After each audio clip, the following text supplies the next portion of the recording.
हम लोग भगवत गीता के 12वें अध्याय के 11वें और 12वें श्लोक को आज देखने का प्रयास करेंगे। एक बहुत सुंदर घटना है। दुनिया की घटनाओं से आप कृष्ण भावना का हम लोग कल चर्चा कर रहे थे इस पे कि कोई भी व्यक्ति यूजलेस नहीं होता है। और मैं तो कहूँ, मैं समझ रहा था कि कोई व्यक्ति, कोई वस्तु भी यूजलेस नहीं होती है। हमारे कबाड़ में एक पानी का टैंक होता है, सिंटेक्स का टैंक समझते हैं ना। बहुत बार सिंटेक्स का टैंक था 10,000 लीटर का, तो फट गया, उसे काट के रखा गया है। तो मैं सोच रहा था ये यूजलेस है, अभी तो उसको हम कबाड़े क्या कहते हैं, वो कचरे डाल की तरह इस्तेमाल करेंगे। तो आज हमारे खेत, वहां पे खेत में जो भगवान के लिए फार्म जब सब कुछ उगा रहे हैं, तो उसमें एक तालाब खोदा। तो उस तालाब में एक जगह गहरा किया जाता है, और हम गहरा इसलिए नहीं कर सकते क्योंकि नीचे पानी है। तो वह है प्लास्टिक का ड्रम, प्लास्टिक कटा हुआ ड्रम वहां पे लगा देंगे, जहां से वो सारा पानी उसमें इकट्ठा होगा और वहां से पानी इकट्ठा होगा सारे खेत में जाएगा। आप समझ रहे हैं मैं घटना क्यों बोल रहा हूं? मतलब अब देखिए, पूरा खेत का जो इरिगेशन है वो एक तरह से उस कचरे के डब्बे में पे आश्रित है। कचरे का डब्बा नहीं, मतलब यूजलेस टैंक पे। तो अब कोई भी वस्तु यूजलेस नहीं है, वह डिपेंड करता है कि हम कितना उसको, उसका उपयोग जानते हैं, और सब कुछ भगवान की सेवा में नियोजित हो सकता है। ठीक है। तो जब कोई वस्तु यूजलेस नहीं है, तो फिर व्यक्ति यूजलेस कैसे हो गया? उसका यूज हमारे देखने की हमारे पास शक्ति होनी चाहिए देखने की। ये छोटी सी घटना है बृहद भागवतामृत से। गोप कुमार ब्रह्मलोक में जाते हैं, भक्त हैं भगवान के, शुद्ध भक्त थे। तो कुछ समय के लिए ब्रह्मा जी अपना पद छोड़ देते हैं, तो वह ब्रह्मा जी बनते हैं और सृष्टि के हर जीव को भगवान की शुद्ध भक्ति में लगा देते हैं। ये एक शुद्ध भक्त ब्रह्मा जी की शक्ति है। इस प्रकार से अद्भुत शक्ति है। खैर चलिए, हम आगे अपनी उसको कथा को या डिस्कशन को आगे बढ़ाते हैं। आप सब लोगों को याद है कि सबसे महत्वपूर्ण, सबसे हाईएस्ट भक्ति क्या है? मन बुद्धि भगवान में लगा रहे। नहीं कर सकते, अभ्यास योग करें, मन को बार बार भगवान में लगाने का। नहीं कर सकते, भगवान के लिए कर्म करें। अब अगर भगवान के लिए भी ना कर्म कर पाए, मतलब मंदिर साफ करना या और तुलसी जी का पेड़ उगाना, ऐसे कोई कर्म ना कर पाए, तब क्या करना चाहिए? तो अब ये जो बात आ रही है, इससे पहले तक यानी कि पिछले श्लोक तक भक्ति का वर्णन हो रहा है। यहां पे 11वें और 12वें में निष्काम कर्मयोग का वर्णन हो रहा है। यह भी अच्छा है। ठीक है, तो हम उसको सुनते हैं। और भगवान किसी को रिजेक्ट नहीं कर रहे हैं। कोई भी इस प्रकार से नियोजित है तो भगवान के पथ पे है, वह भोग में नहीं है। ठीक है।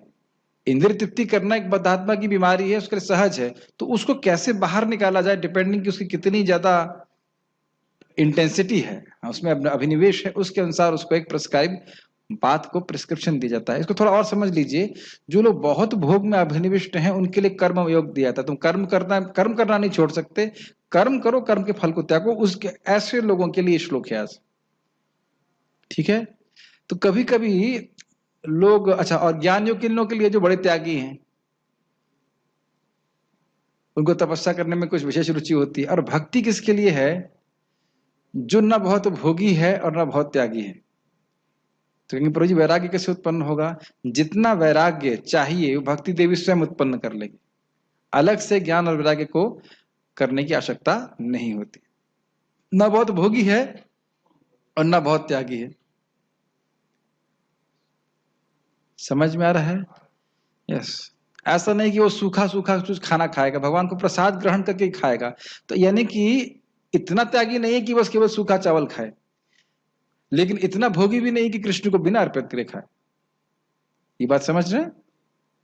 ये बात लोगों को समझ में आती नहीं है। सोचता है तुम लोग, मैंने पहले बोला तुम लोग को खाना है इसलिए कृष्ण कहते हो कि कृष्ण को अर्पित करें, ऐसे ताकत लोग बोलते हैं। ये जैसे कुछ लोग बोलते हैं कि तुलसी जी को उगा के क्या होगा, बैगन का पेड़ उगाना चाहिए। वो समझ गए आप?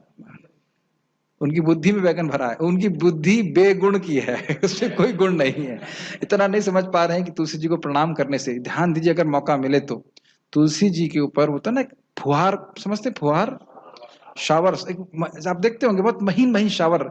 अगर आप 10 बजे, 9:30 बजे, 10 बजे, उनको बड़ा अच्छा लगता है उस समय उनको फुहार देते हैं, तो आप जन्म मृत्यु के चक्र से मुक्त हो जाएंगे। इतनी शक्तिशाली है तुलसी जी की सेवा, तदीय सेवा, कायों की सेवा, इस प्रकार से। तो हम लोग पढ़ते हैं। मेरे पीछे बोली कोई भक्त माइक पे। अथे तद्यप, माइक, हाँ। अथ तदप्यशक्तोऽसि ते तद्युक्तशक्तोषि कर्तुं मद्योगमाश्रितः कर्तुं मद्योगमाश्रितः सर्वकर्मफलत्यागम् सर्वकर्मफलोत्यागं ततः कुरु यतात्मवान्। ततः कुरु यतात्मवान्। अथ तद अपि शक्तोसी, अगर तुम मेरे लिए कर्म भी नहीं कर सकते हो, कर तुम मद योग आश्रता, मेरे प्रति योग के आश्रय लो। ये कौन सा कर्म है, ये कौन सा योग है? निष्काम कर्म योग। ठीक है। सर्व कर्म फल त्यागम, अपने सभी कर्मों के फलों को त्यागो। अब इसका अर्थ क्या है, इस समझना चाहिए। इसमें बहुत लोगों को डाउट रहता है। कभी कभी लोग कहते हैं प्रभु जी अगर फल की इच्छा ही नहीं होगी, क्या हो? माँ फलेषु कदाचन, श्लोक क्या है पहले? कर्मणावाधिकाश्चर्य माँ फलेषु कदाचन, कर्मण्यवाधिकारस्ते माँ फलेषु कदाचना माँ कर्म फल हेतुभूर माँ संगोस्त कर्मणि। तो कहे प्रभु जी हमें कोई अगर फल ही नहीं मिलेगा तो हम कर्म करेंगे क्यों? तो ये समझ नहीं पा रहे हैं लोग। देखिए कोई भी कर्म होता है तो उसके पीछे कोई फल का उद्देश्य होता है। बिना उद्देश्य आप कोई कार्य कर ही नहीं सकते। समझ रहे हैं मेरी बात? लेकिन क्या बोल रहे हैं भगवान? कर्मण्यवाधिकारस्ते माँ फलेषु कदाचना, मतलब तुम्हारा अधिकार कर्म करने पे तो है लेकिन फलों को भोगने का नहीं, अर्थात तुम फलों के भोक्ता मत बनो। मैंने फिर से समझाया था, वर्णाश्रम में व्यक्ति अग्निहोत्र इत्यादि यज्ञ करता है और उसके द्वारा वह स्वर्ग प्राप्ति भी कर सकता है अगर वो चाहता है। तो भगवान का क्या मतलब है यहाँ पे कर्म फल त्याग? जैसा कि भगवान ने पहले बताया था, इसका मतलब ये है कि मैं इसको आत्म शुद्धिकरण के लिए कर रहा हूं। मैं इस कर्म को, इस यज्ञ को आत्म शुद्धिकरण के लिए कर रहा हूं, स्वर्ग प्राप्ति करने के लिए नहीं कर रहा हूं। जो लोग भी मस्ती कर रहे हैं क्लास में वो बताइए कि क्या बोला मैंने? कर्म फल त्याग का अर्थ क्या है पार्थ कृष्ण प्रभु? हाँ, ये गलत बात है। ऐसा तो नहीं है कि मोहिनी अमृत बांट रही है उसके सब पीछे दूध को देख रहे हैं कि किसको अमृत मिलेगा किसको नहीं मिलेगा। भगवत गीता के अमृत को ग्रहण करने का स्वीकार करिए। देखिए बहुत इंपॉर्टेंट है। सब लोगों को ध्यान, फिर से बोल रहा हूं, ध्यान पूर्वक सुनिए, क्योंकि कोई आपसे पूछ लेगा तो कहेंगे हाँ। ये कई बार प्रश्न करते हैं, प्रभु जी बिना कर्म कर रहे हैं, कोई भी कर्म कर रहे हैं, और आप भक्ति भी कर रहे हो तो कुछ लक्ष्य लेके कर रहे हो, तो बिना लक्ष्य के कैसे कर्म कर सकते हैं बताइए? है ना? भाई आप गाय के लिए घास भी काट रहे हो तो ये तो पता है ना गाय खाएगी इसको, तो पूछो घास क्यों काट रहे हो? क्योंकि हमें काटना चाहिए। यह तो कोई उद्देश्य नहीं है, ये तो कोई मतलब नहीं है ना, ये तो विद्वता भी नहीं है। समझिए इस बात को। गाय की सेवा करके भी आप स्वर्ग जा सकते हो, तो यह कर्म कांड हो जाएगा। और गाय की सेवा इसलिए करें कि कृष्ण सुखी हो, तो यह भक्ति हो जाएगी। आप समझ में आया? कर्म फल का त्याग समझ रहे हैं? आप किसी को दान दे रहे हैं, दान देंगे निश्चित स्वर्ग जाएंगे अगर स्वर्ग जाना चाहते हैं तो। लेकिन दान कर रहे हैं इसलिए ताकि मेरा आत्म शुद्धिकरण हो, मैं आत्मा का अनुभव कर सकूं, तो यह निष्काम कर्म योग हुआ।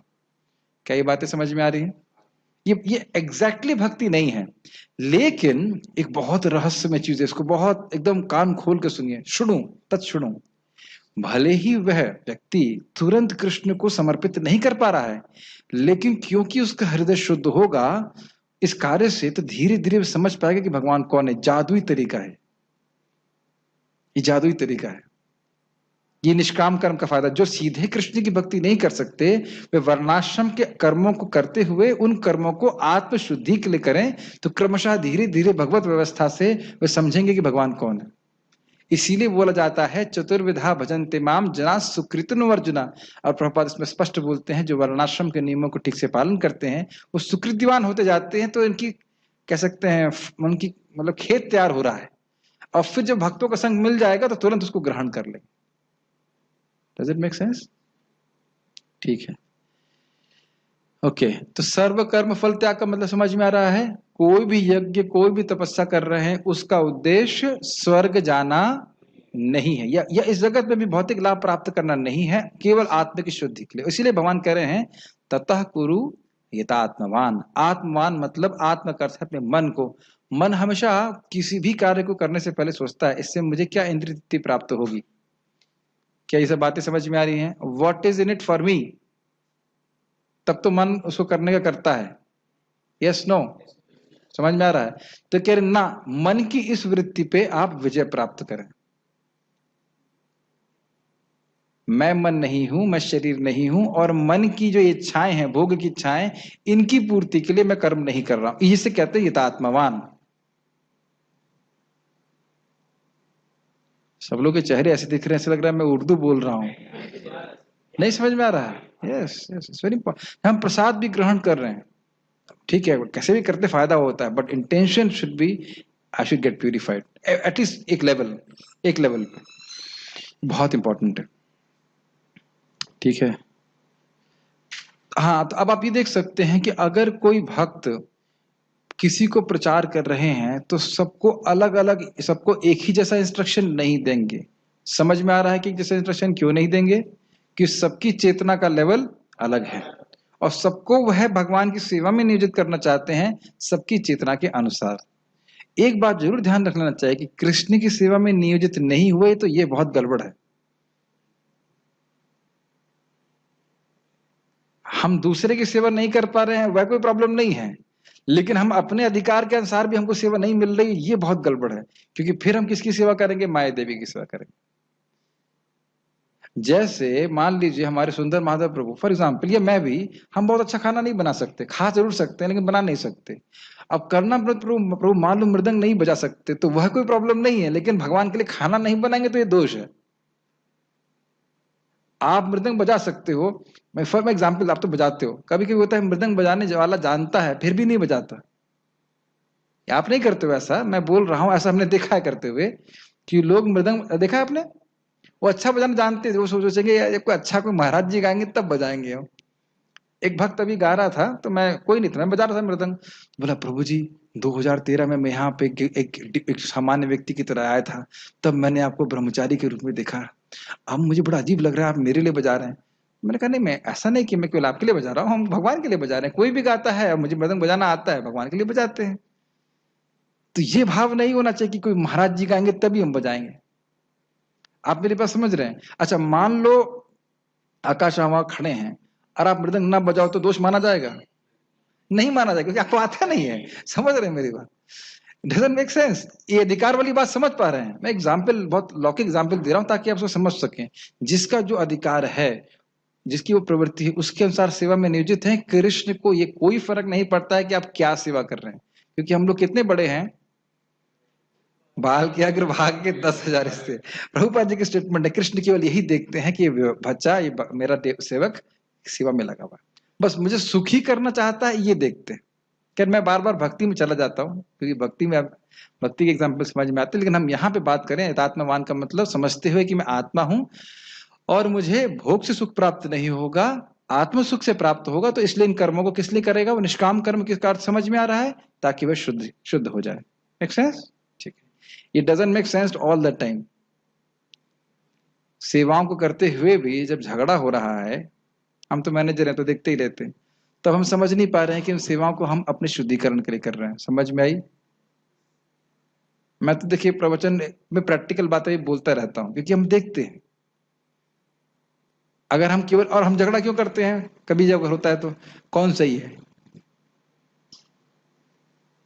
और फिर उस कौन सही में भगवत गीता के कौन से श्लोक को याद रखते हैं? एक भी नहीं, एक भी नहीं। ये सब मैं अपने प्रैक्टिकल जीवन में महसूस कर रहा हूं कि जब भी भक्तों के बीच मनमुटाव होता है, दोनों ही ये भूल जाते हैं कि गीता में क्या लिखा है, भगवान गीता में क्या चाहते हैं मुझसे। हाँ, एक फायदा यह होता है कि जो व्यक्ति नियमित रूप से पढ़ रहा है उसको बाद में तो याद आ जाता है। ये बहुत बड़ी बात है कि बाद में याद आ जाए, 24 घंटे के अंदर भी याद आ जाए कि मैंने गलती क्या करी, तो कम से कम बुद्धि ठीक कर सकते। पता नहीं आप मेरी बात समझ पा रहे हैं कि नहीं समझ पा रहे? We should always check what is the motivation of my devotional service. मेरी सेवा अर्पण करने का उद्देश्य क्या है? और आप प्राय पाएंगे कि इसमें हम कुछ अपना भी चाहते हैं। ये बातें समझ में आ रही हैं? तो ऐसा लगेगा ये श्लोक बड़ा आसान है, लेकिन इतना आसान नहीं है। निष्काम भाव से मतलब सेवा अर्पित कर रहे हैं लेकिन हमें कुछ भी नहीं चाहिए। मान लीजिए मैं प्रवचन कर रहा हूँ तो हृदय में इच्छा है लोगों को अच्छा तो लगे, कम से कम पसंद तो करें। कीर्तन कर रहे हैं तो ये इच्छा रहती है, तो अब ठीक है, ये इच्छा है अगर, तो अब इसके ऊपर एक कोटिंग कर दीजिए। जैसे आप जिस फर्श पे बैठे हो वो फर्श बहुत गंदा है, लेकिन इसके ऊपर गंदा था कह लीजिए, उसके ऊपर एक कोटिंग पड़ी हुई है, तो अच्छा लग रहा है ना देखने में। तो भले ही ये मन की, हमारे दूषित मन की इच्छाएं हैं कि मान सम्मान चाहता है, रिकग्निशन चाहता है, लेकिन फिर भी उसके ऊपर एक लेपन करना है कि यह कर्म मैं कृष्ण को प्रसन्न करने के लिए कर रहा हूं। क्या मेरे भाइयों आपको समझ में आ रही है बातें? This is very important. भले ही आपका पराठे खाने की इच्छा हो, लेकिन उस पर कोटिंग करनी है, ये पराठा मैं कृष्ण के लिए बना रहा हूं, ये ट्रेनिंग करनी है।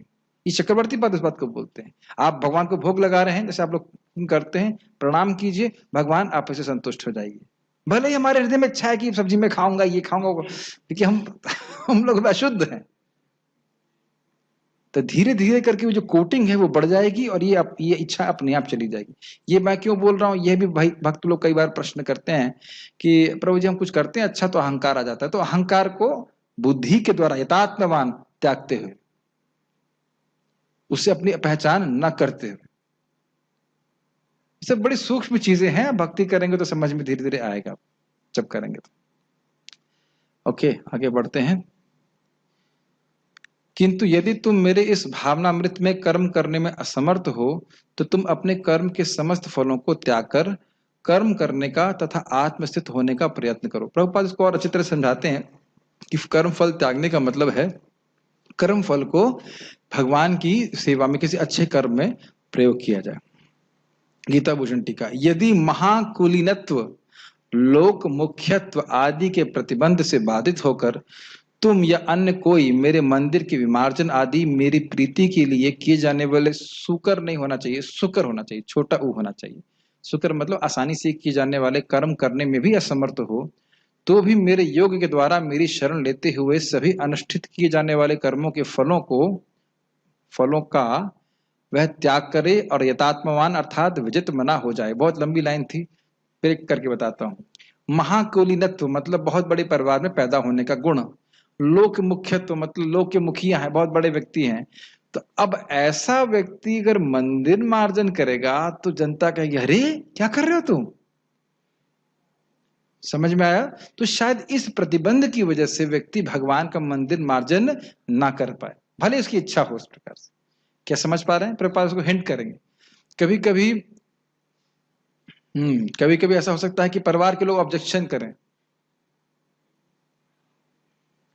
कभी मैंने से एक दो बार सुना ऐसा कि पति अगर भक्त, हाँ महाराज जी बता रहे थे, कह रहे थे कि एक व्यक्ति था, तो उसकी पत्नी ने कहा कि तुम अगर मंदिर जाओगे तो मैं आत्महत्या कर लूंगी।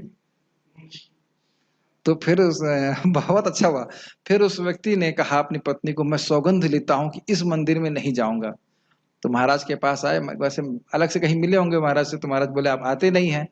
तो कहते हैं वो मैंने पत्नी को सौगंध दे रखी है कि इस मंदिर में नहीं जाऊंगा। तो कहते हैं अब तो दूसरा मंदिर खुल गया इस्कॉन का, तो वहां तो जा सकते हो ना। कहते हैं हाँ वहां जा सकता हूँ। तो फिर वहां आना चालू कर दे। तो ऐसा कभी कभी हो जाता है, परिवार वाले भी ऑब्जेक्शन करते हैं। तो वहां कोई अगर भगवान के लिए कर्म ना कर सके, या जैसे हम देखते हैं कुछ लोग कंठी नहीं पहन सकते भक्त, है ना, हाँ ठीक है, कभी कभी कंठी नहीं पहन पाते हैं, प्रत्यक्ष रूप से भक्ति नहीं कर पाते हैं। तो अगर या फिर खुद ही कोई अयोग्यता हो कि मतलब विश्वास नहीं है या कुछ असमर्थता है, तो फिर कम से कम वर्णाश्रम के जो कर्म हैं उनको भगवान को समर्पित करें। लेकिन आप भक्त लोग समझ सकते हैं कि वस्तुतः वर्णाश्रम के कर्मों को ठीक से करना ही बहुत कठिन है। अग्निहोत्र यज्ञ क्या होता है, कैसे किया जाता है, इस युग में वो बहुत मुश्किल है समझना। एटलीस्ट मुझे तो आज तक पता नहीं कैसे क्या होता है, कुछ पता नहीं, कोई ठीक ठीक पूछे भी। और जैसे सिंपल सी बात, एक गृहस्थ को खाना बनाने के बाद बाहर जाके बोलना चाहिए कोई भूखा है, कोई भूखा है, कोई भूखा है। अब तो ये सोचिए कि खाना खाने के बाद भी कोई नहीं पूछता है कि कोई भूखा है। पहले की तो बात छोड़ दीजिए, पूछता है कोई? खाना खाने के बाद भी बचा हुआ होगा तो शायद वह भी ना देता हूं, वह भी डस्टबिन में डाल देता है। और तो ये मैं थोड़ा अतिशयोक्ति बोल कर रहा हूं, ऐसा नहीं होता है, लेकिन फिर भी इतना नहीं सोचते हैं लोग। बहुत कोई डिवोटी होता है तब वो सोचता है दूसरों के बारे में, नहीं तो कोई सोचता नहीं है प्राय इस प्रकार से। तो ये सब देख रहे हैं। अब ब्रह्मचारी के जो नियम है वो कौन पालन कर सकता है? कितना कठिन है सारा पूरा सब कुछ। तो अगर बुद्धि लगाएगा व्यक्ति तो मानेगा कि हाँ यह चीज ठीक है, और प्लस ये सारी चीजें करते हुए भी बहुत स्लो है।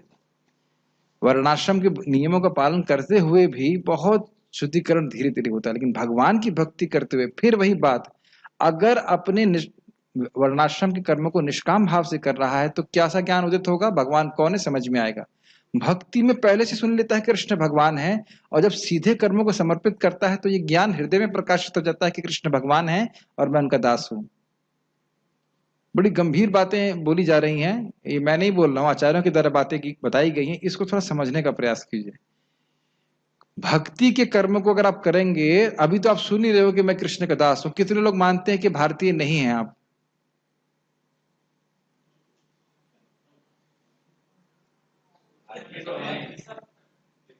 मैंने क्या बोला है समझ रहे हैं?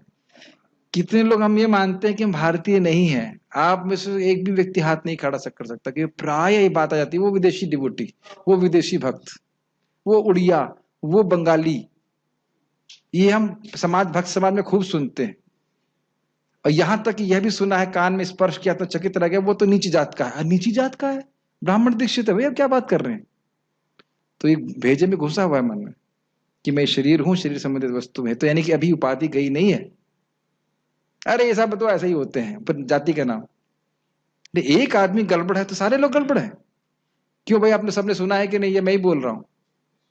तो आप देख रहे हैं उपाधि कितनी चिपकी हुई है। लेकिन अगर भक्ति बहुत अच्छे से करते हैं तो फिर धीरे धीरे भावना समाप्त होती है। और ये बहुत गंभीर कि मैं भगवान का दास हूं, ये अनुभूति, और आप भी दास हैं, ये भी अनुभूति। आज मैं एक छोटा सा रिफ्लेक्शन कर रहा था कि हम सोच रहे हैं भाई जो हमारे ब्रह्मचारी बस वही साधु हैं, उनकी सेवा करेंगे, उनके लिए अच्छा खाना प्रसाद बनाएंगे, लेकिन जो हमारे अन्य वर्कर्स हैं क्या वह कृष्ण की सेवा नहीं कर रहे? तो ठाकुर जी का टैप खराब होता है तो हमारे प्लम्बर सेवा नहीं करने जाते? डेमेटिक सैलरी ले रहे हैं, लेकिन वह भी समझना होगा कि वह भी भगवान के दास है शाश्वत रूप से, और भले वो कुछ सैलरी ले रहे हैं फिर भी वो कृष्ण की सेवा में लगे हुए हैं। और एक प्रमाण बताता हूं आपको, श्रीवास ठाकुर जी के घर में एक मुसलमान व्यक्ति था, घर में नहीं मतलब उनका मुसलमान दर्जी था, दर्जी समझते हैं, टेलर। उसको भी श्रीमन चैतन्य महाप्रभु ने अपना षडभुज रूप दिखाया था। अब बताइए उसका क्या मतलब है? और कहता है देखो मैंने देख लिया, क्या बोलेंगे बंगाली में इसको? मैंने देख लिया, मैंने देख लिया। हाँ अभी देखिए, ऐसा कुछ उसमें लिखा हुआ है कि देखूं, ऐसा कुछ, मैंने देख लिया, मैंने देख लिया, ऐसा करके उन्हें बोला। ये है महाप्रभु की कृपा। खैर मुझे नहीं, सॉरी, उनको बोलते हैं कि तुम्हारे दासों का करोड़ों दासों का दास भी मुझे अपने प्राणों से देख प्रिय है। तो मैं सोच रहा था कि मेरा विजन क्या है। अब मेरी बात समझ रहे? मेरा विजन, हमें अपना विजन देखना है। बाहर की व्यवहार कुछ भी हो, लेकिन हमारा आंतरिक विजन क्या है? और महाप्रभु इस बात को बोलते हैं, हर जीव मेरा दास है और इसकी निंदा करना मेरे प्रति अपराध है। ये सब बातें अभी आप गीता में सुनने वाले हो। और जब मेरे से सुना तो कल की जो घटना मेरे संग हुई, उसको मेरा माइंड जो है फिर छोड़ने लगा कि ना, मुझे वैसे नहीं सोचना चाहिए। मेरा ही कुछ कर्म है कि कोई भक्त या कोई भी मुझसे खराब बर्ताव कर, काल और कर्म के प्रभाव से उनको दोष नहीं देना चाहिए। तो ये है भगवत गीता को सुनने पढ़ने का लाभ, कि हमारी अगर ट्रेन डीरेल हो रही है तो फिर उसको कम से कम रेल पे लेके आ जाती। समझ रहे ना मेरी बात? बहुत अच्छी बात होती है भगवत गीता की। तो अगर कोई इस प्रकार से भगवान के लिए कर्म करने के लिए अनुष्ठित नहीं कर पाए तो वर्णाश्रम के कर्मों को भी भगवान को अर्पित करे। और विजयात्मक का मन क्या हुआ, उसका अर्थ क्या हुआ? फलाभिसंधि से शून्य होकर अग्निहोत्र व दर्श पौर्णमासी आदि यज्ञों को मेरी आराधना स्वरूप करे, और इस प्रकार कर्मों के संपादन के द्वारा उसके हृदय में आत्मज्ञान उदित होगा, जैसे कीचड़ से कमल उगता है। समझिए इसका मतलब। फलाभिसंधि मतलब, अभिसंधि मतलब इच्छा, लक्ष्य। तो मैं कुछ कर्म कर रहा हूं वर्णाश्रम का जिसकी वजह से मुझे भौतिक लाभ प्राप्त हो, इस प्रकार की इच्छा से शून्य होकर के तुम्हें वर्णाश्रम के नियम का पालन करना चाहिए, यदि तुम भक्ति नहीं कर सकते, यदि तुम मेरे लिए कर्म नहीं कर सकते। क्या ये बातें समझ में आ रही हैं? और इससे स्पष्ट है कि जब हम भक्ति कर रहे हैं या कृष्ण के लिए कर्म कर रहे हैं तो वो अंडरस्टूड है कि वह कृष्ण के लिए ही कर्म है, वह भोग प्राप्ति के लिए नहीं है। क्या समझ में आई बात? ये सब बड़ी गंभीर बातें हैं। नहीं समझ में साहिल? अरे बहुत इजी है। आपकी माता जी आपके लिए रोटी बनाती है कि नहीं बनाती? आपको जो खाना अच्छा लगता तो बनाती है कि नहीं बनाती? समझ में आ रहा है किसी के लिए कुछ कार्य करने का अर्थ? और उसके बदले में क्या चाहती हैं आपसे? अब तो यही चाहती होंगी वापस आ जाओ, ब्रह्मचारी आश्रम में मत रहो, यही चाहती होंगी। लेकिन वैसे एक चलिए और पीछे चले जाइए, जब हम छोटे बच्चे थे तब माता क्या चाहती? कुछ भी नहीं चाहती हैं। प्रभुपाद कहते हैं वहां पे शुद्ध प्रेम का एक झलक है, जी कुछ ना चाहें, और देखिए माता को बहुत सुख मिलता है इससे। जितना हम किसी को सुख देने का प्रयास करें और बदले में कुछ ना चाहें, उतना ही मात्रा में हम सुखी होंगे। ये बातें समझ में आ रही हैं? और इसी को उठा करके आप कृष्ण पे अप्लाई कर दीजिए, इसी को उठा करके आप भक्तों पे अप्लाई कीजिए, तब ये शुद्ध भक्ति हो जाती है। तो इसके लिए बुद्धि का उपयोग करना, और बुद्धि के साथ साथ जिन भक्तों से प्रेम है उनके प्रति ऐसा बर्ताव करने में कठिनाई भी नहीं होती। Make sense? यस। देखिए मेरी एक तो इच्छा होती है, भगवान कुछ पता नहीं कृपा करते हैं, कि मेरी इच्छा होती है कि भगवत गीता के श्लोकों को ठीक से एक्सप्लेन किया जाए। अब पता नहीं आप लोगों को कितना समझ में आ रहा है, और मेरे भगवान ने कितनी शक्ति दी, ये मुझे आपका अनुभव तो मैं नहीं कर सकता, मैं तो टीचर की तरह करने का प्रयास कर रहा हूँ। लेकिन मुझे ऐसा महसूस होता है कि इससे भक्तों को सुख मिलता है जब उसको यथावत प्रस्तुत किया जाए, बहुत इच्छा होती है इस प्रकार से। तो ऐसे ही अब हर व्यक्ति को जो जो कला मिली है उसे भक्तों को सुख देने का और भगवान को सुख देने का प्रयास करना चाहिए, उससे हम बहुत सुखी हो जाते हैं। अब पता नहीं, मैं को एक्सप्लेन नहीं कर सकता हूँ। 6:15 मैं पूरा सेवा करके वापस आया, बहुत थका था। जैसे गीता का अनुवाद किया, ये जैसा आपके सामने गीता बोल रहा हूँ, ऐसा लग रहा है मैं पूरा दिन का रेस्ट करके बैठा हूँ, so fresh. Krishna immediately reciprocate. एक बार मेरे से ऐसा भी हुआ था, मैं बहुत बुखार में था और ये भक्ति माधव प्रभु बच्चों को लेके आ गए वहां से, तो क्लास देना है। कहा मैं कैसे क्लास दूंगा, मैं तो बहुत बुखार में हूँ। मैंने फिर भी कुछ दीजिए, मैंने पुश किया, मैं क्लास दिया, तब तक बुखार उतर गया, सर दर्द था कुछ तो तब उतर गया, फिर क्लास के बाद लौट के आया, फिर चालू हो गया। और सरप्राइज ये कैसे होता है? तो मैं खाली ये बोल रहा हूं कि कृष्ण को देना, कृष्ण की सेवा निस्वार्थ, ये हमारे जीवन का परम सुख देने वाली मनोवृत्ति है। और यहां बोला जा रहा है विजितात्मना। ऑल तो मैं थोड़ा गलत बोल रहा हूं, क्योंकि वे सब बातें भक्ति पे आरोपित होती हैं। यहाँ पे हम निष्काम कर्म की बात करें, लेकिन थीम जो निष्कामता की है वो दोनों में कॉमन है। समझ रहे हैं? ये नहीं समझ में आ रही बात? क्यों मैं ऐसे बोल रहा हूं कि कृष्ण, भगवान श्री कृष्ण की भक्ति अमोघ है, लेकिन श्रद्धा हेतु फल तो, मतलब श्रद्धा के अनुसार फल प्राप्त होता है। अगर कोई व्यक्ति भोग चाहता है तो भगवान उसको ऊपर उठाते हैं, मुक्ति चाहता है मुक्ति देते हैं, लेकिन अगर अनुरागी है तब अपना सुख देते हैं। प्रहलाद आह्लाददायी ने, इसीलिए निष्काम भाव से करने का प्रयास करना चाहिए।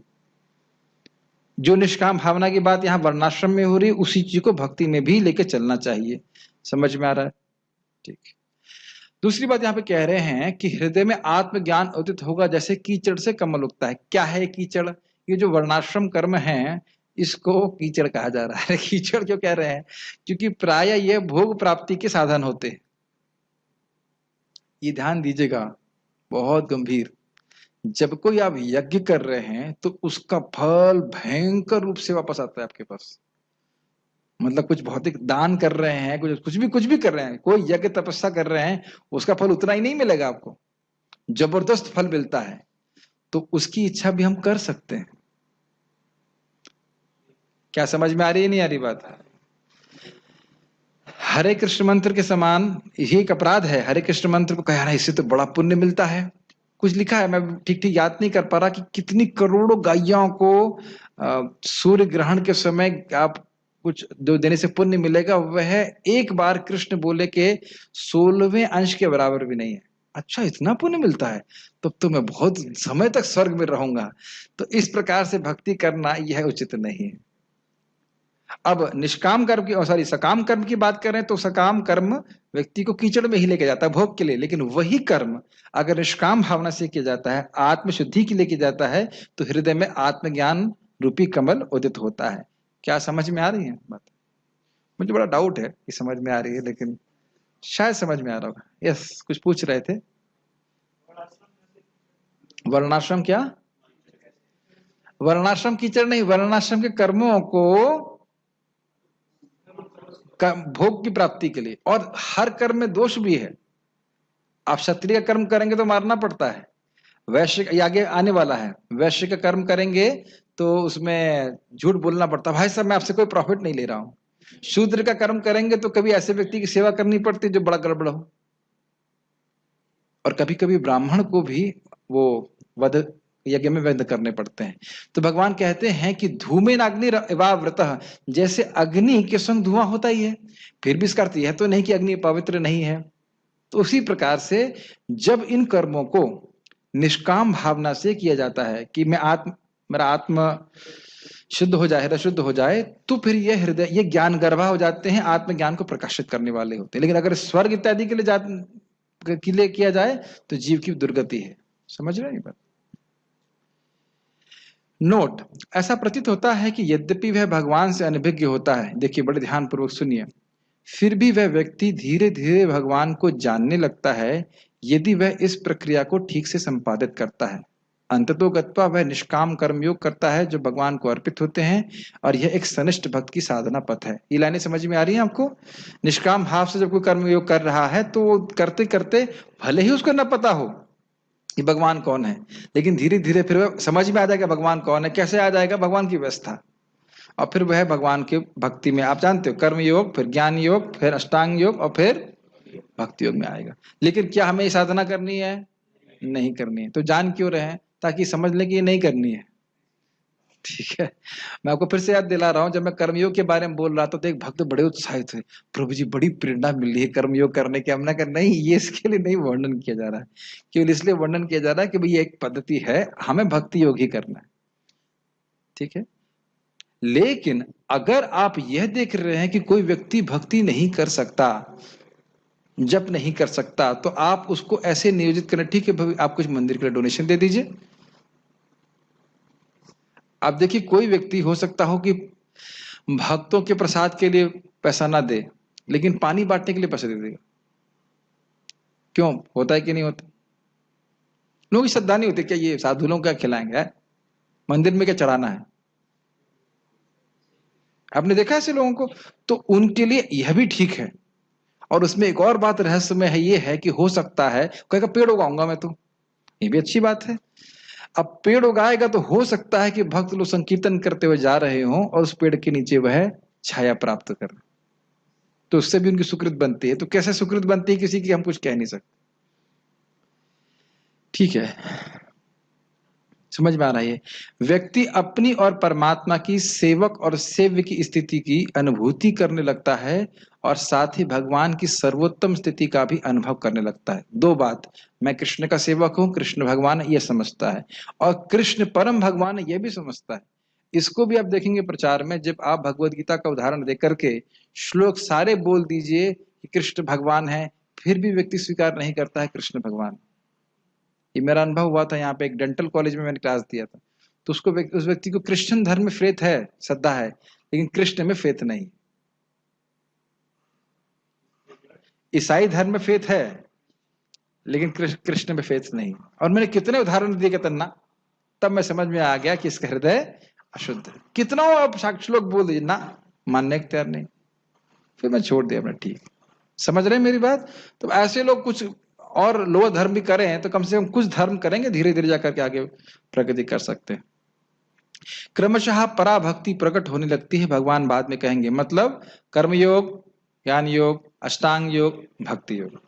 यत्तः प्रवृत्ति भूतानां येन सर्वमिदं ततं स्वकर्मणा तमभ्यर्च्य सिद्धिं विन्दन्ति मानवः।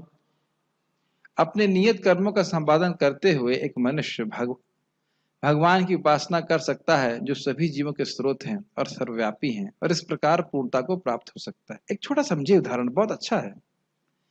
देखिए, वर्णाश्रम के कर्मों को ऑफिशियली व्यक्ति कर रहा है, just to be a good boy. English में कहते हैं just to keep your nose clean. हाँ, मैं ब्राह्मण के कर्तव्य कर रहा हूं, हाँ मैं क्षत्रिय के कर्तव्य कर रहा हूं, लेकिन क्या है श्लोक? धर्म सनिष्ठितः पुंसा विश्वक से न कथास्व नोत्पादेद यदि रतिम श्रमे वही केवलम। तो बढ़िया से धर्म अनुष्ठान किया वर्णाश्रम का, लेकिन अगर भगवान कृष्ण में, कथा में रुचि उत्पन्न नहीं हुई, तो फिर ये सब केवल श्रम है। समझ में? श्रम मतलब केवल श्रम है, मतलब केवल श्रम है, अर्थात इसका कोई फल नहीं मिला। पेड़ उगाया, पानी दिया, खाद पानी डाला, लेकिन फल नहीं लगा, तो क्या हुआ? इसे कहेंगे केवल श्रम। केवल श्रम समझ रहे हैं? परिश्रम, कोई फल नहीं प्राप्त हुआ। जैसे मेरा IIT में 3 बार में, तीसरी बार में सिलेक्शन हुआ, तो पहली बार में केवल श्रम हुआ, फल नहीं मिला। दूसरी बार में भी केवल श्रम हुआ, फल नहीं मिला। तीसरी बार में फल मिला। समझ में आया? केवल श्रम, ये चीज होता है कि नहीं होता है जगत में, हम देखते हैं। तो ये बात मैं इस पे क्यों बोल रहा हूँ, क्योंकि अभी बात में बोल दी वर्णाश्रम यूजलेस है, इसलिए अगर आपको भक्ति में नहीं लेके आ रहा है तो, और ये मैं नहीं बोल रहा हूँ, ये स्वयं सुत गोस्वामी भागवत में बोल रहे हैं। इस सब का हाँ, इसका यह है कि ये धारा आपको क्या कह सकते हैं, आधार प्रकट करता है, आधार बनाता है, और इसका उद्देश्य भगवान श्री कृष्ण की भक्ति होना चाहिए। अगर भक्ति नहीं कर रहा है तो फिर उससे कोई फायदा नहीं है, ये समझना चाहिए। लेकिन अगर मान लीजिए सीधे भक्ति नहीं कर पा रहा लेकिन निष्काम भावना से कर रहा है, तो हम क्या सीख रहे हैं, उसके द्वारा भगवान की इनडायरेक्टली पूजा हो रही है, और उस पूजा की वजह से धीरे धीरे करके वह प्रगति करेगा और भगवान को समझने की योग्यता प्राप्त करेगा। एक बात हमेशा ध्यान रखिएगा, ज्ञान हमेशा मौजूद रहता है, ठीक, बहुत ध्यानपूर्वक सुनिए, लेकिन हमारी योग्यता जब होती है तो वह हमको प्रकट कराया जाता है। मैं फिर से रिपीट कर रहा हूं, ये बात अपने जीवन में होते हुए देखिएगा। ज्ञान, भगवत ज्ञान, जो भक्ति का ज्ञान है, वह हमेशा रहता है, लेकिन जब हमारी योग्यता होती है उसको समझने की, तब वो हम उसके संपर्क में आ पाते। क्या अपने जीवन में अनुभव कर रहे हैं? वैसे तो देखिए, संपर्क में कभी कभी लोग योग्यता नहीं होती तो भी आते हैं, लेकिन उसे धारण नहीं कर पाते। हम भरतपुर में जाते थे, एक डॉक्टर साहब आते थे, डॉक्टर मतलब 10 साल तो MBBS में पढ़ाई किया होगा, लेकिन उनको ये क्या बोल रहे हैं गीता भागवत हमें समझ में नहीं आ रहा, फिर आना बंद कर दिया उन्होंने।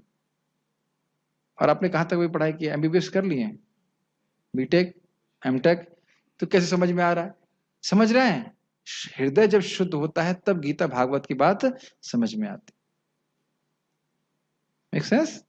और आप लोग भी अनुभव कर रहे होंगे, जो लोग अच्छे से साधना कर रहे हैं। मैं आज एक बात कर रहा था कि जब जो कर रहा है अच्छे से जब कर रहा है तो देखिएगा कि उसको समझ में आने लगे Gita, because it needs subtle intelligence, not gross intelligence. Gross नहीं समझ में आता बात, समझ रहे हैं मेरी बात? ठीक, मुझे बहुत, मैं फिर एक भक्त का गुणगान करता हूँ, यहाँ पे उपस्थित है, उनका नाम नहीं दूंगा, लेकिन पहले उनको मतलब ऐसा लगता था कि इस ना मुंह में हम लोग सब्जी में बहुत अधिक मिर्ची डाल देते हैं ना, वैसा लगता था, गीता क्लास में आने में उनको कोई रुचि नहीं होती थी। लेकिन अब मैं देखता हूँ वो पहले से पढ़ के आते हैं, मुझे पूछते हैं, तो बहुत प्रसन्नता होती। तब मैंने बहुत बड़ी शिक्षा प्राप्त करी कि वह भक्त उस समय उसका हृदय शुद्ध नहीं था, इस कारण से उसको लग रहा पनिशमेंट लग रहा था। अब सेवा करते करते वो शुद्ध हो गया, तब उसको बड़ा अच्छा लग रहा है। बोलने वाला वही है, ज्ञान वही है, समझ पा रहे हैं? उससे मुझे बहुत बड़ी शिक्षा प्राप्त हुई कि किसी भी भक्त के प्रति नेगेटिव भावना नहीं रखनी है। कभी कभी कुछ भक्तों को सेवा क्लास सुनने में बिल्कुल रुचि नहीं होती है, जस्ट बिकॉज क्योंकि उनका वो अधिकार नहीं है। मेरी बात समझ पा रहे हैं?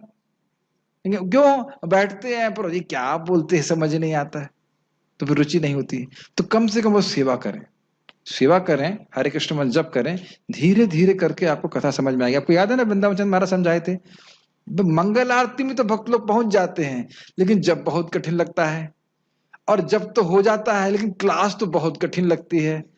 याद आ रहा है, बोले थे ना महाराज?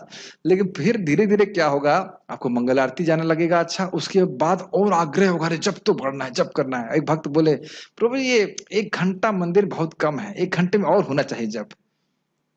मैं किसी का नाम नहीं ले रहा हूँ, लेकिन सब अच्छे अच्छे फीडबैक आते हैं, मुझे बड़ी प्रसन्नता हुई, बड़ी अच्छी बात है। और फिर क्लास होगी तो अरे वाह, क्लास तो बिल्कुल ब्रेकफास्ट जैसा है, क्लास कैसे छूट जाएगी? समझ रहे मेरी बात? तो ये क्रमशः भक्ति की प्रगति है, किसी को ब्लेम करने की जरूरत नहीं, किसी को नेगेटिव नहीं देखना चाहिए। धीरे धीरे करके लोग प्रगतिशील हो रहे हैं। हाँ, अगर प्रारंभ से ही कथा सुनते हैं बहुत प्रगति होगी, प्रारंभ से सुनने में रुचि है, प्रगति हो, बहुत तीव्र प्रगति हो। तो यह प्रारंभ भी मतलब पिछले जन्म का बैकअप है। तो ये सब बातें समझना चाहिए। तो खाली हम ये बात कर रहे हैं कि अधिकार के अनुसार व्यक्ति लोग ज्ञान ग्रहण करते हैं, कोई किसी को मतलब क्या कैसे इसको नेगेटिविटी देखने की जरूरत नहीं है। ज्ञान देने वाले पिताजी अंदर ही बैठे हुए हैं, उसका अधिकार हो जाएगा तो वह उसको ज्ञान दे देंगे। ये मैं आपको अपनी रियलाइजेशन बता रहा हूँ। मैंने चैतन्य चरितामृत रखता था, मुझे कुछ समझ में नहीं आता क्या लिखा है, अब समझ में आता है, उसमें भी उतना ही समझ में आता है जितना मतलब पहले से अधिक समझ में आता है, लेकिन पूरा समझ में अभी भी नहीं आता।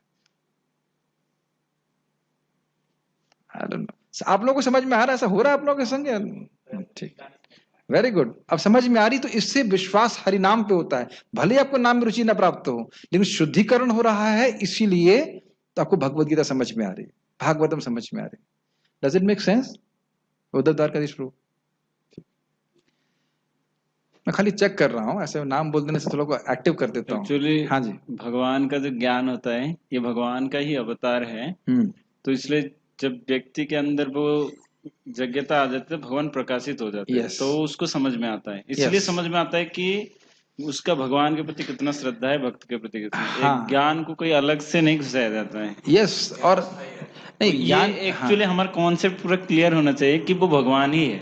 नहीं, ज्ञान तो भगवान का स्वरूप है। मैं यही बोल रहा हूँ कि जब व्यक्ति की योग्यता, भक्ति करते करते योग्यता आती है, तब उसको समझ पा। एक और उदाहरण, श्रील भक्ति सिंह ठाकुर जी से मदन मोहन मालवीय कुछ प्रश्न करने के लिए गए थे, और बहुत बड़े स्कॉलर थे, ये तो सब जानते हैं इस कथा को। तो बोले कुछ प्रश्न करना, कहते हैं जरा रुकिए आप, थोड़ा सेवा कुछ मैं कुछ कार्य कर रहा हूँ। तो इतनी देर में वो कुछ भक्तों से मिले, तो भक्त ने कहा कुछ सेवा कर दीजिए। तो वो भगवान के बर्तन मांजने लगे, और फिर उसके बाद जब भक्ति सिंह ठाकुर जी के पास वापस आए, कहते क्या प्रश्न है? कहते हैं मेरे प्रश्न का उत्तर हो गया। यह स्थिति है। तो भगवत सेवा के सेवोन्मुख है जीवात्मा, भगवान की सेवा करते हैं तब हम समझ पाते हैं। ठीक है, सेवा का अर्थ मतलब क्या है? कान से सुनना। सेवा का मतलब खाली यही नहीं कि फिजिकल सेवा, फिजिकल सेवा, कान से सेवा, आंख से, इंद्रियों से, क्या है श्लोक से, ना ना ना, ऋषिकेणा ऋषिकेशा सेवनम भक्ति रुचिते। इंद्रियों से भगवान, इंद्रियों के स्वामी कृष्ण की सेवा करना, यह भक्ति है। जैसे जैसे भक्ति बढ़ती जाएगी, भगवान का अनुभव भी होने लगेगा। समझ रहे हैं? ठीक है। तो यानी कि यह कभी चिंता नहीं करना चाहिए, अरे भाई मुझे क्यों समझ में नहीं आ रहा, ये सब मतलब नहीं है। अभी मैं, चेतना मेरी इतनी नहीं है कि मैं समझ पाऊं। जैसे मुझे कोई रासलीला की चर्चा करेगा तो मुझे बहुत अनकंफर्टेबल हो जाता है, ये मेरी योग्यता भी बिल्कुल नहीं है। तो अपने अधिकार से अधिक नहीं करना चाहिए, जितना है उसके अनुसार करें, प्रगति होगी। मद भक्ति लभते प्रणाम, वह मेरी पराभक्ति को प्राप्त होता है। मतलब कर्म योग, ज्ञान योग, अष्टांग योग एंड देन भक्ति योग। यस, तात्पर्य हो सकता है कि कोई व्यक्ति सामाजिक, पारिवारिक या धार्मिक कारणों से या किसी अन्य अवरोधों के कारण कृष्ण भावनामृत के कार्यकलापों के प्रति सहानुभूति तक दिखाने पाने में अक्षम हो। इसकी व्याख्या कर चुके हैं। बड़े परिवार से है तो झाड़ू नहीं मार सकता है, ठीक है। यदि वह अपने को प्रत्यक्ष रूप से इन कार्यकलापों के प्रति जोड़ ले, तो हो सकता है कि पारिवारिक सदस्य विरोध करें या अन्य कठिनाई उठ खड़ी हो। इसकी व्याख्या भी हो चुकी है। आत्महत्या कर लूंगी, सौगंध ले लो, मंदिर नहीं जाओगे, ऐसा। मुझे याद है कि मैं जब एनटीपीसी में था तो एक सीनियर को मैंने 3 किताबें दी, पतली पतली। अच्छा आदमी लग रहा था, मासूम लग रहा था। तो मैं सोचता हूँ शायद कस्टमर बन जाए, भक्ति का कस्टमर बन जाए। बेचारा किताब भी लेके गया, अगले दिन वापस का कहता पत्नी मना कर रही है, नहीं पढ़ना है। तो हमने कहा सदगुरु तो घर में ही बैठे हैं आपके। ठीक है। तो कभी कभी ऐसे नहीं कर पाता लोग। जिस व्यक्ति के साथ ऐसी समस्याएं लगी हों, उसे यह सलाह दी जाती है कि वे अपने कार्यकलापों के संचित फल को किसी शुभ कार्य में लगाए। समझ में आई बात? कुछ धन प्राप्त है या कुछ योग्यता प्राप्त है, उसको अच्छी जगह लगाए। नहीं भक्ति कर सकते, कम से कम यहाँ ये करो। ऐसी विधियां वैदिक नियमों में वर्णित हैं। ऐसे अनेक यज्ञों तथा पुण्य कर्मों अथवा विशेष कार्यों के वर्णन हैं, जिनमें अपने पिछले कार्यों के फलों को प्रयुक्त किया जा सकता है। अब आप समझ सकते हो कि अन्य शास्त्रों में वेद व्यास जी ने इन पुण्य कर्मों का वर्णन क्यों किया। कोई बता सकता है कि क्यों किया? केवल भक्ति का ही वर्णन क्यों नहीं किया? सब कांग्रेगेशनल चैंटिंग, हरे कृष्णा हरे कृष्णा। एक भक्त बताइए। मैं चाह रहा हूं कि आप सोचें, मैं क्या जो बातें बोली जा रही है समझ में आ रही है कि नहीं आ रही है? हाँ, क्या कारण है कि अन्य पुण्य कर्मों का वर्णन किया गया है? क्या बात है, बताइए। क्योंकि प्रभु जी सब उस ज्ञान को नहीं समझ सकते हैं। हाँ, भगवत भक्ति को तुरंत वो स्वीकार नहीं कर सकते हैं। यस जी, और इसीलिए सबके लिए बनाया गया है नियम कि जो उस योग्य हो तो उसका पालन करके फिर धीरे धीरे कर्म हाँ, योग, ज्ञान मतलब योग, यस, वो बहुत अगर भोगों में प्रवृत्त है तो वो गीता क्लास में नहीं बैठेगा, लेकिन कुछ कर्म उसने संचित किए, वो भगवान को एटलीस्ट निष्काम भाव से कहीं अच्छे कर्म में लगा दे। Make sense? ठीक है। देखिए, ये मैंने प्रत्यक्ष देखा। वैसे तो ये भक्ति ही है, हमारे भक्त हैं रोणेंद्र प्रभु, जानते हो आप। तो उनके पिताजी बहुत पैसे वाले हैं, उनका नंबर आपको नहीं दिया जाएगा, लेकिन लेकिन पॉइंट इसकी बहुत पैसे वाले हैं। और वो पराया भक्तों को मतलब कुछ धन दिया करते थे, मतलब प्रसादम इत्यादि। अब बहुत पहले जब मैं उनसे मिला तो कह रहे क्या तुम लोग ये भक्ति करते रहते हो सुबह से शाम तक, सुबह थोड़ा बहुत हो गया और दिन में काम करो अपना और कुछ बिजनेस करना चाहिए। अब वह रोहिणीनंदन प्रभु कहते हैं मैं समझ रहा हूं कि तुमने सही निश्चय किया कि तुम केवल भक्ति में रत हो। अब समझ में आया आपको? समझ में आ रहा है कि नहीं आ रहा है? प्रत्यक्ष देख रहे हैं कि पहले वो अप्रिशिएट नहीं कर पा रहे थे, क्या सुबह से शाम तक भक्ति करते रहना कृष्ण कृष्ण है। अब उनको समझ में आ रहा है। अब वो कह रहे मैं वृंदावन आऊंगा। Can you see? अपनी आंखों से ही होता हम देखते हैं कि अगर इस प्रकार से कोई कृष्ण को कुछ देता है, भले वो भक्ति ना कर पा रहा होता ना, धीरे धीरे भगवान की ओर वह उन्मुख हो जाता। देख रहे हैं चीज? जो गीता ऐसा जो है नहीं कि इम्प्रैक्टिकल है, जो भगवान बोल रहे हैं वह बहुत प्रैक्टिकल है। अभी तो इंद्रद्युम्न महाराज की मां मरते समय बोल रही थी I am going to your Krishna, चलिए छूट गया। तो सब भक्तों को उत्साह होना चाहिए, खूब भक्ति करें। माता पिता का उद्धार तो ऐसे ही हो जाएगा। अगर वो भक्ति ना भी करें, भक्ति करें तो फिर कहना ही क्यों। आगे बढ़ते हैं। इससे मनुष्य धीरे धीरे ज्ञान के स्तर तक उठता है। ऐसा भी पाया जाता है कि कृष्ण भावनामृत के कार्यकलापों में रुचि ना रहने पर भी जब मनुष्य किसी अस्पताल या किसी सामाजिक संस्था को दान देता है तो वह अपने कार्यकलापों की गाढ़ी कमाई का परित्याग करता है। स्पष्ट है? ठीक है। उन लोग की श्रद्धा भगवान को देने में नहीं है, लेकिन अस्पताल खोलेंगे। यहाँ पर इसकी भी संस्तुति की गई है क्योंकि अपने कार्यकलापों के फल के परित्याग के अभ्यास से मनुष्य क्रमशः अपने मन को स्वच्छ बनाता है और उस विमल मन स्थिति में वह कृष्ण भावामृत को समझने में समर्थ होता है। क्लियर है? कोई स्पष्ट दिक्कत नहीं है। एक चीज आप देख रहे हैं, इन सभी श्लोकों में भगवान स्वार्थपरकता से बाहर निकलने की बात कर रहे हैं। मैं फिर से रिपीट करूंगा, बहुत ध्यानपूर्वक सुनिए। Krishna is trying to bring the condition soul which is completely selfish to some kind of selflessness.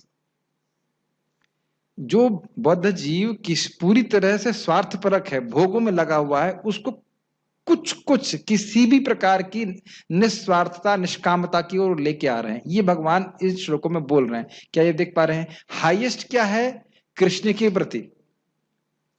वह नहीं हो पा रहा है तो उसका अभ्यास, वह नहीं हो पा रहा है तो कृष्ण के लिए कर्म, और वह नहीं हो पा रहा है तो समाज के लिए कर्म। लेकिन सभी में अपने लिए कर्म, अपने भोग के लिए भगवान कभी रिकमेंड नहीं कर। जब कोई व्यक्ति मरता है तो ये कोई व्यक्ति नहीं कहता है बड़े महान व्यक्ति थे, बहुत बड़े भोगी थे। कोई भी व्यक्ति इस प्रकार से, मतलब क्या कहेंगे उसको, महिमा मंडित नहीं होता मरने के बाद। जो बोल जाए भाई बहुत बड़े भोगी थे, वो बड़े शौकीन आदमी थे, कोई नहीं बोलता है। हाँ, अगर कोई बहुत खराब आदमी होगा तो इस प्रकार की बातों को अप्रिशिएट करेगा। और अगर कोई व्यक्ति बहुत त्यागी है, उसने समाज के लिए बहुत कुछ किया है, तो उसकी वो लोग प्रशंसा करते हैं कि नहीं करते हैं? तो आप देख सकते हैं कि भले ही लोग स्वार्थी हैं, लेकिन वस्तुतः निस्वार्थता की ही प्रशंसा की जाती है। समझ रहे हैं? और भगवान भी यहाँ पे सिखा रहे हैं, त्याग सिखा रहे हैं, क्योंकि भोग करना सिखाना जीव को नहीं पड़ता, वो उसका डिफॉल्ट मोड है। ये बात देख पा रहे हैं इन श्लोकों में? पढ़ते हैं। कहाँ गया? कृष्ण भावनामृत किसी अन्य अनुभव पर आश्रित नहीं होता, क्योंकि कृष्ण भावनामृत स्वयं मन को विमल बनाने वाला है। किंतु यदि कृष्ण भावनामृत को स्वीकार करने में किसी प्रकार का अवरोध हो तो मनुष्य को चाहिए कि अपने कर्म फल का परित्याग करने का प्रयत्न करे।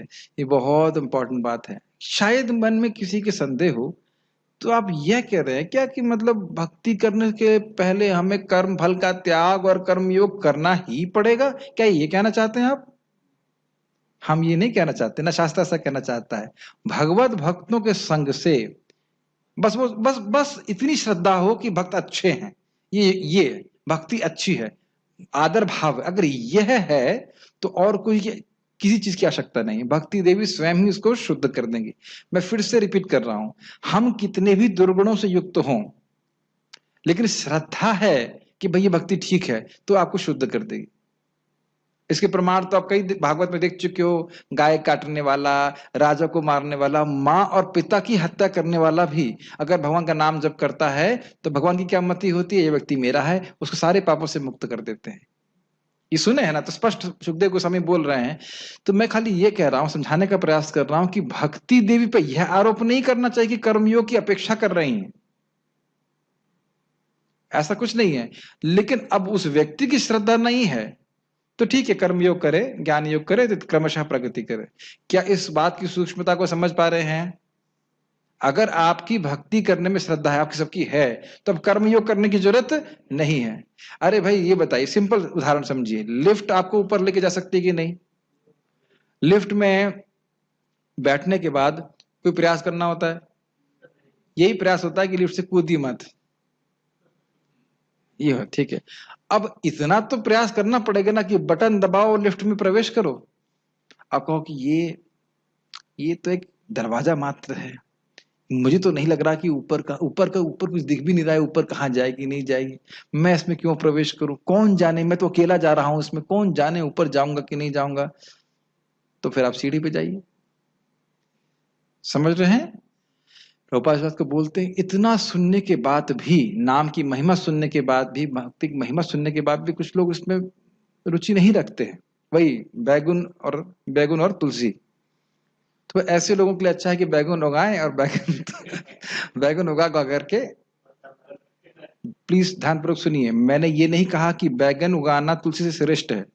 उन लोगों के लिए अच्छा है कि वो बैगन उगाएं और तुलसी जी के प्रति अपराध ना करें।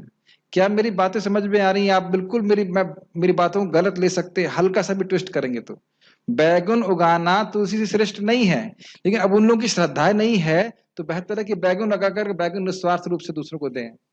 कहने का अर्थ है कि कुछ कर्म करें जो कर्म मार्ग में बहुत प्रवृत्त हैं और दूसरों का कल्याण करें, अपनी इस स्वार्थपरकता से बाहर आए। ये श्लोक बहुत डाइसी है, बहुत अगर ध्यानपूर्वक सुनना पड़ेगा तब आप समझ पाएंगे, नहीं तो नहीं समझ पाएंगे। क्योंकि इसके आगे ये समझ में नहीं आएगा तो अगला वाला श्लोक भी समझ में नहीं आएगा, उसका भी उल्टा अर्थ चला जाएगा। उसको आज नहीं लेंगे इसलिए क्योंकि इसको डाइजेस्ट कर सके। ऐसी दशा में समाज सेवा, समुदाय सेवा, राष्ट्र सेवा, देश के लिए उत्सर्ग आदि कार्य स्वीकार किए जा सकते हैं, जिससे एक दिन मनुष्य भगवान की शुद्ध भक्ति को प्राप्त हो सके। जैसे हमारे प्राइम मिनिस्टर बोलते हैं, सारे काम देश के नाम। अब ये गलत है कि सही है?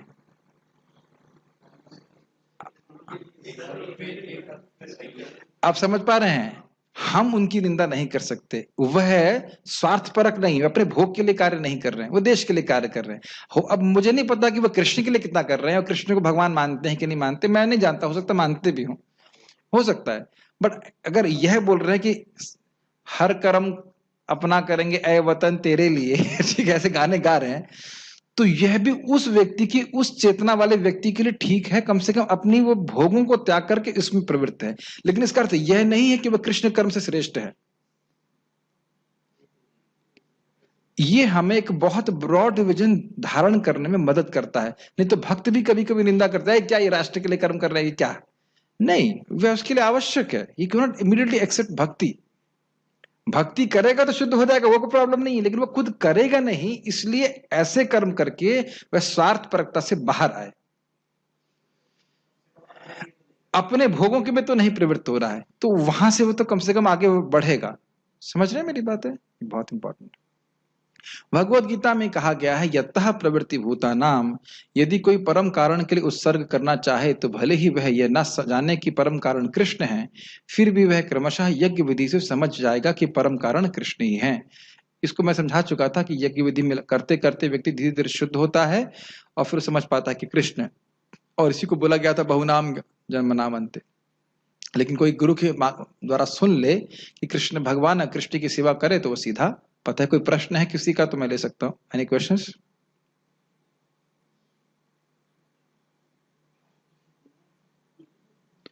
कोई प्रश्न है?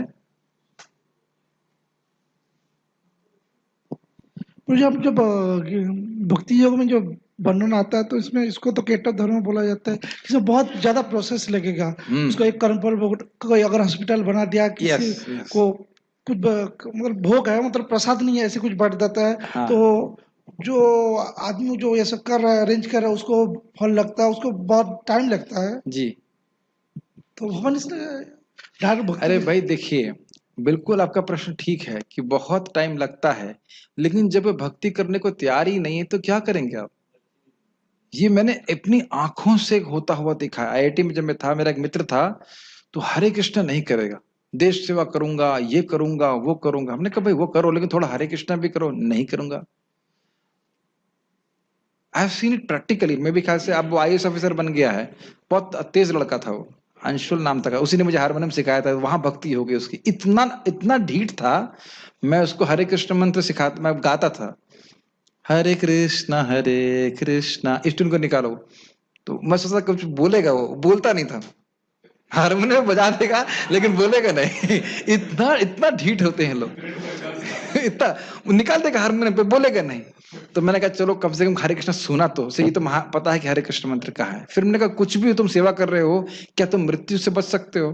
कहते नहीं, डर तो बहुत लगता है मृत्यु से, लेकिन उसका कृष्ण पे विश्वास नहीं था। मैंने खूब देखा ये चीज, हमारे सर जो प्रवचन करते थे उस पर विश्वास नहीं था, वो दोष दृष्टि करता था। तो ऐसे लोगों के लिए ठीक है भाई, कम से कम कुछ वो भगवान देव सेवा करें, कहीं अपनी स्वार्थपरता से बाहर तो निकलें, ये बात है। हाँ, अब देखिए उसमें बहुत सारे फैक्टर हैं। मैंने आपको पहले बताया कि जैसे उसने हारमोनियम मुझे सिखाया, लेकिन हरे कृष्ण मंत्र सुना, और अब जो जो हारमोनियम में मैं सीख रहा हूं उसका क्रेडिट उसको जाएगा, ये ध्यान देना होगा। वो मैं हटा नहीं सकता, ये आपको ध्यान रखना होगा कि उसने जो भी हारमोनियम सिखाया, जो मैं कीर्तन कर रहा हूं, वो उसका अकाउंट में जाएगा, वो उससे आगे जाके भक्त बनेगा।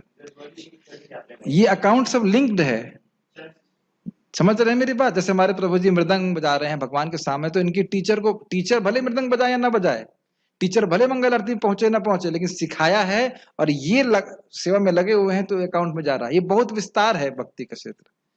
जैसे आज सुबह प्रभु जी ने बैगन बनाया, कढ़ी बनाई, अब माता जी ने फॉर्मूले दिए, पता नहीं कितने फॉर्मूले फॉलो किए, अच्छा प्रसाद बना। तो अब माता जी भले बना नहीं सकती हैं, लेकिन फॉर्मूला दे सकती हैं। ये भागवत का सिद्धांत है। आप क्या समझते हो मैंने तुलसी सेवा में क्यों लगाया है? हमारे प्रभु जी को क्यों लगाया? मैं खुद कर नहीं सकता क्योंकि समय नहीं है, लेकिन प्रभु जी करेंगे और मैं व्यवस्था करा रहा हूं, तो उसका फायदा मुझे मिल जाएगा। समझ रहे मेरी बात? ये पृथु महाराज कहते हैं, करने वाला, सहायता देने वाला और प्रेरणा देने वाला, तीनों को बराबर लाभ प्राप्त होता है मृत्यु के बाद। इसलिए ईर्ष्या का कोई स्थान नहीं है। आप सेवा करो, आप हरे कृष्ण जपो, तो आपका जो जप है ये मुझे मिलेगा। मैं नहीं बोल रहा हूँ, भक्ति ठाकुर जी बोलते हैं, क्या है, दस्तूरी लईते कामी आमी पूर्ण हबे काम। तुम हरे कृष्णा करोगे और मुझे मेरा कमीशन प्राप्त होगा। क्या कमीशन है? भगवत प्रेम। कोई समझ में, कोई ईर्ष्या की स्थान नहीं है भक्तों का। Make sense? तो इस प्रकार से वो स्लो हैं तो कोई बात नहीं, लेकिन कम से कम ट्रैक पे तो हैं। भोगों में रहेंगे तो बिल्कुल दूसरे ही ट्रैक पे चले जाएंगे। तो वहां से अच्छा है कम से कम निष्काम कर्म कुछ करने का प्रयास करें, ठीक है? और इसमें आप ये भी जानते हो कि कदाचित जो अच्छा कार्य कर रहा है, अच्छा कार्य करते करते किसी वैष्णव की सेवा हो गई तो फिर भगवत प्राप्ति हो जाएगी। उदाहरण क्या था? नृग महाराज गायों का दान करते थे, बहुत बड़े दानी थे। एक भक्त आया, कहा मुझे एक मंदिर बनवाना है, गीता भागवत के लिए बना देते। तो फिर उस भक्त ने आशीर्वाद दे दिया, तुम्हें कृष्ण का दर्शन प्राप्त होगा, और नृग महाराज को उसी वजह से दर्शन प्राप्त हुआ। Does it make sense? तो अच्छा कार्य करने की अच्छी भावना होने से व्यक्ति कभी कभी भक्तों की सेवा भी कर देता है, तो और उसके द्वारा फिर उसकी भक्ति का पुण्य प्राप्त हो जाता है। और कोई प्रश्न है किसी का? Okay, so we shall stop here. Srimad Bhagavad Gita की जय, श्रील प्रभुपाद की जय।